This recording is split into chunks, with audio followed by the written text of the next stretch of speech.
Ion, I suppose he lived 100, 200 years ago, something like that. He was a local village musician, a local village fiddle player. He played at any event in this locality where you would need music. Village fetes, dances, weddings, funerals. Now and again I suppose he'd be asked to go and play in the big house for the gentry and things, all within a sort of limited range of where he lived. He wasn't a brilliant musician, he wasn't a trained musician or anything like that, but he could play well enough for what he had to do. He knew how to get people dancing and joining in with it and so on. One evening he'd been playing at a village nearby where he'd played dozens of times before. It'd been a nice event, and he was walking home afterwards, so 11 o'clock, 12 o'clock, something like that, when it had all finished, walking home in the moonlight. But he'd done that journey many times before, so he knew where he was going. It didn't matter that he couldn't see very well. And he came through the wood, as usual, got to the stile at the end, as he always did, climbed over the stile, started to go down the hill, down the footpath, down the hill, where he always went. But when he got halfway down the hill, he noticed something strange. Off to the left, there was a lake. There was always a lake.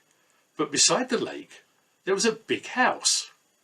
And he thought, that's weird. I've never seen that big house before. How come I've never seen it? They can't have built it since I came by last time. Far too big a job. It can't have suddenly appeared. What have they done? Have they chopped down a hedge or cut down some trees or something? Really weird. And anyway, he continued walking down the hill towards the house, and it was all lit up. There were lights. There was obviously something going on in the house. And as he got close, a couple of servants came out bearing trays and offered him a drink and something to eat. And they said, "You're a fiddle player. We need someone to play for some dancing. Will you come in and play for us?" So he'd done one gig that night, but he didn't mind doing another as well. So he went in, and this house was full of people. And they all made him welcome, and they gave him more food and more drink. And he took out his fiddle and he started to play, and they started to dance. And they were really good dancers.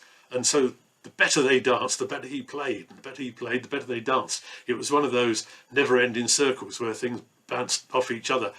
Turned out to be one of those gigs that you get once in a lifetime, twice if you're really lucky, where everything really flew, everything was perfect. And to make it even better, Ion noticed that the servants took his hat, and they went round amongst the dancers collecting money in the hat. And they weren't just putting in coins, little coppers and things, they were putting in gold and silver coins. He thought, this is going to be really worthwhile. And so Ion carried on playing, and they carried on dancing to the early hours of the morning. And gradually the dancers drifted away, and Ion found himself left alone, and he thought he was too tired to walk home.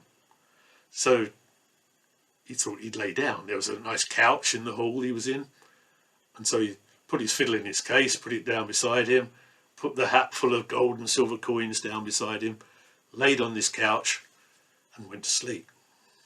And he slept really well. And when he woke up, it was about midday the next day. But he wasn't on the couch in that big hall. He was amongst the bracken up on the hillside. His fiddle was there beside him. His hat was there beside him. But it wasn't full of gold and silver coins. It was full of dead leaves.